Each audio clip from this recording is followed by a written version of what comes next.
Hello guys, welcome to my YouTube channel. Today I'm going to teach about reproduction in organism, sexual reproduction.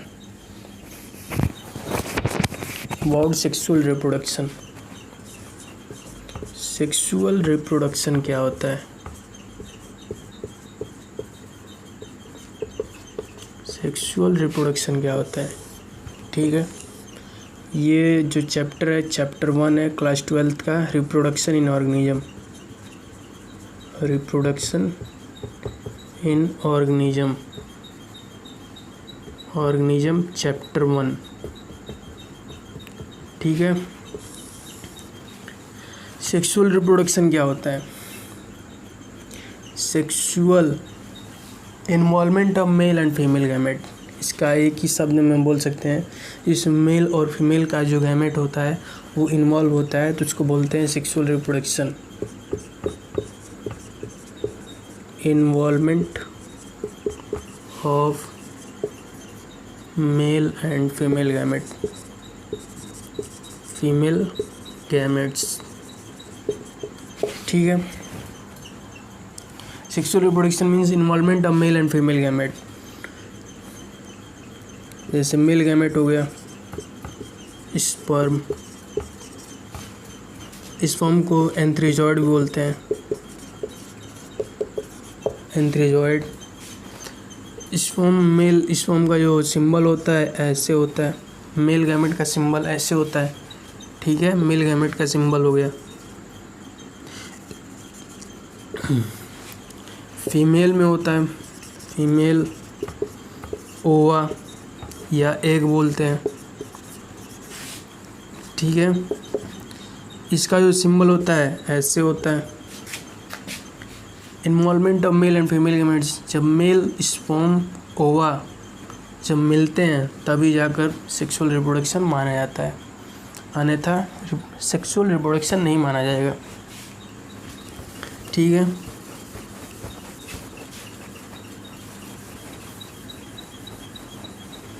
Involvement of male and female gamete.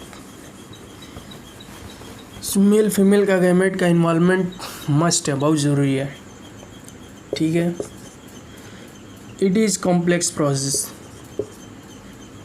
It is complex process, it is complex process, complex process as compare to asexual reproduction.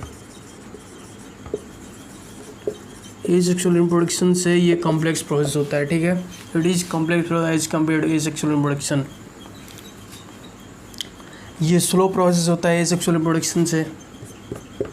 ठीक है, sexual it is complex process and as compare as asexual reproduction. Asexual reproduction से ये complex process होता है जो sexual reproduction होता है। ठीक है,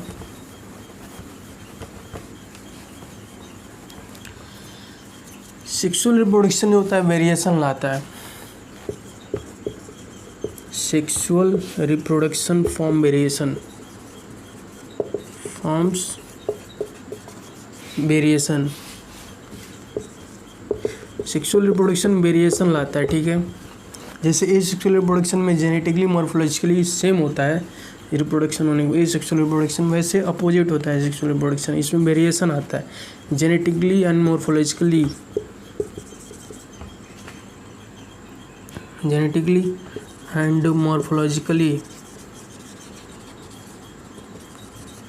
जो ऑफस्प्रिंग होता है वो आइडेंटिकल नहीं होता है, डिफरेंट होता है। जेनेटिक में भी डिफरेंस होता है, मॉर्फोलॉजी में भी डिफरेंस होता है। ठीक है, जो पेरेंट का जीन्स होता है, जो मॉर्फोलॉजी होता है वो ऑफस्प्रिंग नहीं आता है। जैसे एसेक्सुअल रिप्रोडक्शन में आपका जेनेटिकली और मॉर्फोलॉजिकली सेम होता है, जो पेरेंट में होगा वही ऑफस्प्रिंग होगा, लेकिन इसमें इस सेक्सुअल रिप्रोडक्शन में ऐसा नहीं होता है, इसमें वेरिएशन। सेक्सुअल रिप्रोडक्शन का अलग अलग स्टेज होता है। ठीक है, पहले ज्यूवेनाइल स्टेज हो गया, ज्यूवेनाइल फेज, ज्यूवेनाइल फेज हो गया। फिर उसके बाद से रिप्रोडक्टिव फेज, रिप्रोडक्टिव फेज आता है। तो ज्यूवेनाइल फेज होता है प्री रिप्रोडक्टिव फेज, जिसमें कि अभी मेच्योर नहीं हुआ है, अभी मेच्योर हो रहा है। जैसे कि अभी ग्रोथ हो रहा है इसका, कोई भी इंडिविजुअल है उसका अभी ग्रोथ हो रहा है, अभी रिप्रोडक्टिव स्टेज में नहीं है, रिप्रोडक्टिव स्टेज में जाने वाला अभी। ठीक है, अभी समझ लिए बच्चा है, किशोर है, इससे 12-16 साल का उम्र जो होता है जुवेनाइल फेज हो गया है, मतलब अभी ये अभी ग्रोथ हो रहा है, अभी ये जाएगा इसमें रिप्रोडक्टिव फेज में जाएगा। ठीक है, 12 से 18 साल होता है रिप्रोडक्शन। फिर उसके बाद से आपका आता है रिप्रोडक्टिव फेज आता है, जुवेनाइल के बाद से रिप्रोडक्टिव फेज आता है। रिप्रोडक्टिव फेज एनिमल में रिप्रोडक्टिव फेज बोला जाता है, एनिमल में। प्लांट में वेजिटेटिव फेज बोला जाता है, वेजिटेटिव फेज प्लांट्स में होता है। एनिमल्स में रिप्रोडक्टिव फेज होता है, प्लांट्स में वेजिटेटिव फेज होता है। ठीक है, बोला जाता है रिप्रोडक्टिव फेज को एनिमल में रिप्रोडक्टिव फेज बोला जाता है, प्लांट में वेजिटेटिव फेज बोला जाता है।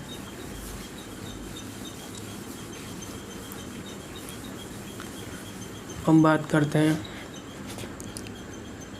Annual, biennial and perennial. Annual का मतलब होता है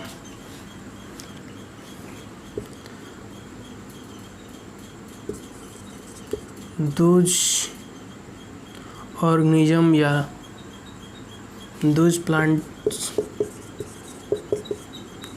which completes its life cycle in 1 year। Annual plant those plant जो प्लांट अपना लाइफ साइकिल 1 साल में कंप्लीट कर लेता है तो उसको एनुअल बोला जाता है। जैसे राइस हो गया, वीट हो गया, पी हो गया, एक्सेट्रा। ये सब जो होता है अपना जो लाइफ साइकिल होता है, बर्थ होता है, फिर सेनेसेंस, ग्रोथ, रिप्रोडक्टिव स्टेज, ये 1 साल में ख़त्म हो जाता है। वैसे बाइसेक्सुअल में those plant which complete their life cycle in 2 years, by मतलब हो गया 2 years में, 2 years में कंप्लीट होगा। पेरिनियल ये कॉम्प्लेक्स होता है, ये 2 साल से ज़्यादा हो सकता है, 4 साल, 10 साल, 50 साल, कुछ भी हो सकता है। जैसे बेम्बू का एग्जाम्पल ले लेते हैं। बेम्बू 50 साल से 100 साल के बीच में एक बार फ्लावर होता है इसका, 50 से 100 साल के बीच में एक बार फ्लावर होता है, फिर बहुत ज़्यादा फ्लावर करता है और डेथ हो जाता है इसका, बेम्बू का। बहुत ज़्यादा फ्लावरिंग होगा फिर उसका डेथ हो जाता है बेम्बू का। ठीक है,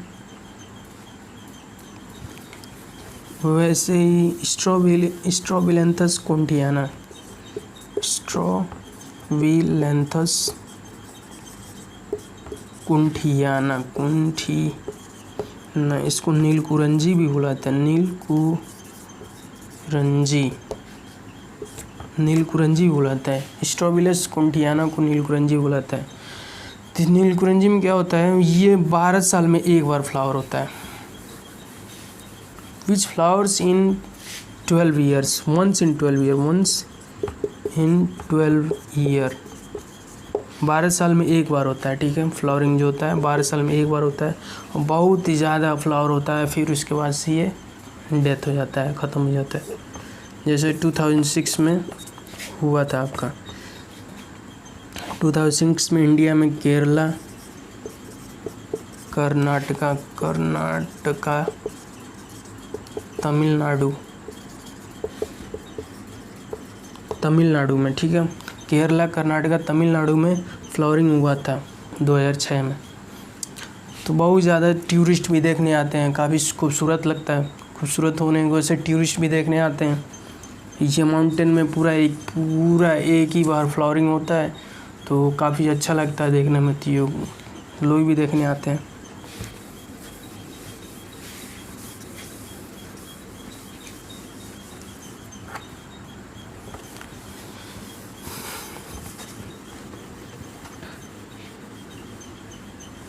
अब बात करते हैं ओस्ट्रस एंड सेक्सुअल रिप्रोडक्शन। जो गैमेट्स होता है वो हैप्लॉइड होता है।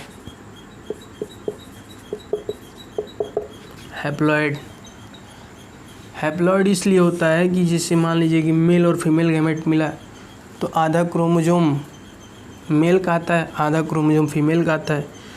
जैसे मान लीजिए ह्यूमन मेल हो गया, ह्यूमन मेल में आपका कितना 46 क्रोमोजोम होता है। ये डिप्लॉयड में 46 क्रोमोजोम होता है। जो ह्यूमन बॉडी होता है डिप्लॉयड होता है, लेकिन जब उसका गैमेट बनाता है तो मियोसाइट एक सेल होता है। मियोसाइट सेल होता है जो कि डिवाइड करके डिप्लॉयड सेल को हैप्लॉइड सेल में कन्वर्ट कर देता है। तो ये 23 क्रोमोजोम बन जाएगा। यहाँ पे 46 क्रोमोजोम है, तो जब हैप्लॉइड बनेगा तो 23 क्रोमोजोम बन जाएगा। ठीक है, 23 क्रोमोजोम से बन जाएगा। तो मेल में 23 क्रोमोजोम हो गया, ऐसे ही फीमेल में भी 46 क्रोमोजोम है। तो मियोसाइट होकर मियोसाइट सेल होता है जो मियोसिस करता है।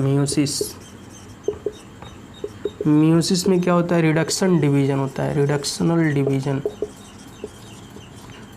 डिवीजन का मतलब हो गया क्रोमोजोम 46 है तो हो जाएगा 23 बन जाएगा, हैप्लॉइड बन जाएगा। अगर 12 है तो 6 बन जाएगा, रेड्यूस हो जाएगा। रिडक्शन डिवीजन इसलिए बोला जाता है कि जो क्रोमोजोम होता है आधा हो जाएगा। ठीक है, मियोसिस में। माइटोसिस में क्या होता है, 12 है तो अगर माइटोसिस में सेल डिवीजन होता है तो 12 का 12 इसमें भी रहेगा, इसमें भी रहेगा। माइटोसिस में ये अंतर होता है।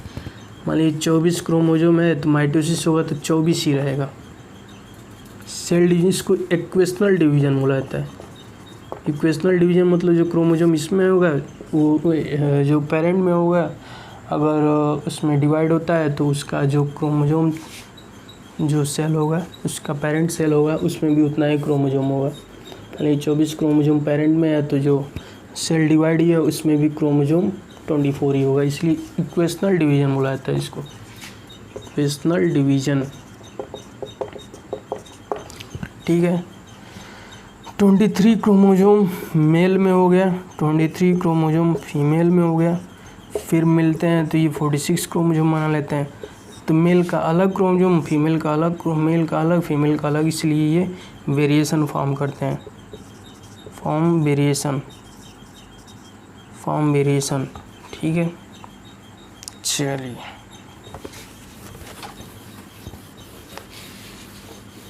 ओस्ट्रस और ईस्ट्रस की बात कर लेते हैं। ओस्ट्रस और मेंस्ट्रुअल साइकिल क्या होता है।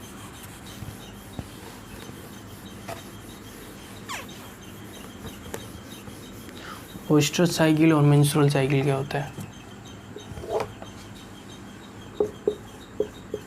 Menstrual cycle and oestrus cycle.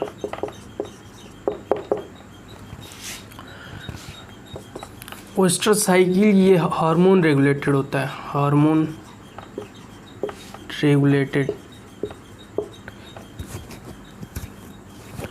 एक बार हार्मोन आपका स्टार्ट हो गया कि लाइफ टाइम तक चलता है। जैसे एक बार जैसे हार्मोन रेगुलेटेड होता है, ठीक है, एक बार जब रिप्रोडक्टिव फेज आ गया तो ये कंटिन्यू रहेगा टिल डेथ तक ये कंटिन्यू रहेगा, ये ख़त्म नहीं होता है। और ये सीजनल होता है। जो हार्मोन रेगुलेटेड है सीजनल। एक सीजन में ये हार्मोन क्या करता है, ओवरी से ओवा आपका यूट्रस में आता है। एक सीजन, पर्टिकुलर सीजन होता है, इसलिए सीजनल ब्रीडर बोला जाता है इनको, सीजनल ब्रीडर्स। फिर इसमें डॉग हो गया, ठीक है, डॉग, बियर, लॉयनेस, टाइग्रेस, ठीक है, एक्सेट्रा।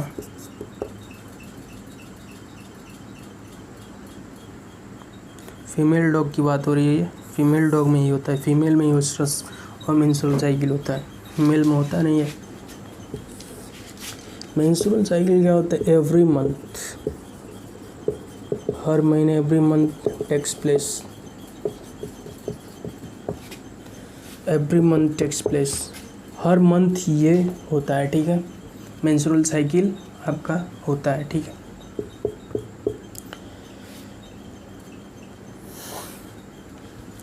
लॉस ऑफ ब्लड होता है इसमें, लॉस ऑफ ब्लड, इसमें लॉस ऑफ ब्लड नहीं होता है, लॉस ऑफ ब्लड नहीं होता है, इसमें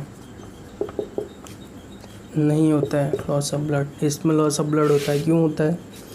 क्योंकि हर मंथ क्या होता है, ओवरी से एक एग आपका यूट्रस में आता है, यूट्रस में इम्प्लांट होता है, फिर ग्रो करता है, फिर जब इसको कोई स्पर्म नहीं मिलता है तो ये क्या करता है, एंडोमेट्रियम होता है, एंडोमेट्रियम ब्रेक हो जाता है, एंडोमेट्रियम ब्रेक हो जाने की वजह से ब्लड जो होता है, ब्लड और जो एग होता है वो सब बाहर आ जाता है एक साथ, क्योंकि वो that is for reproduction every month होता है, ठीक है।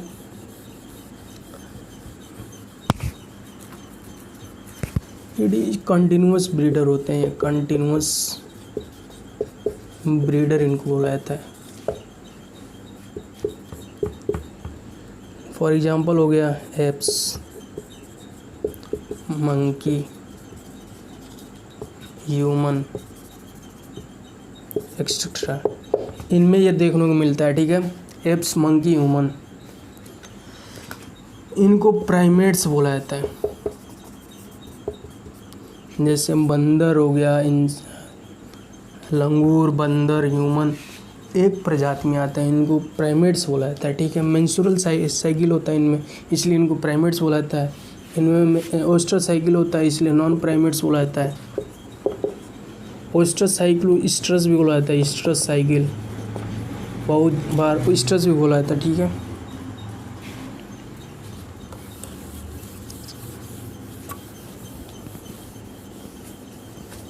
एंडोमेट्रियम में एक तरह की लाइनिंग होती है जो कि ब्रेक हो जाती है उसमें।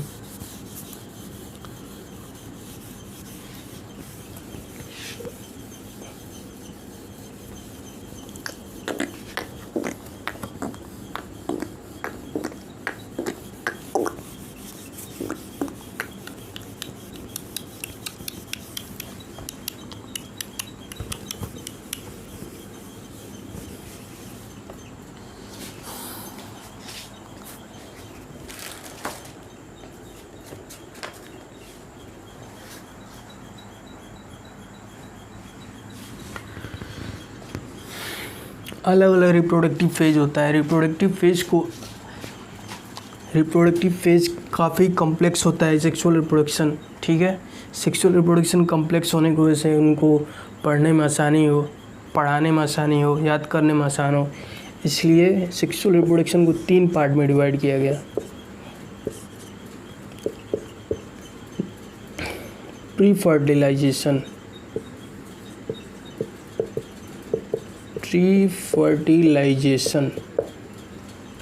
फिर फर्टिलाइजेशन होगा, फिर आपका होगा पोस्ट फर्टिलाइजेशन।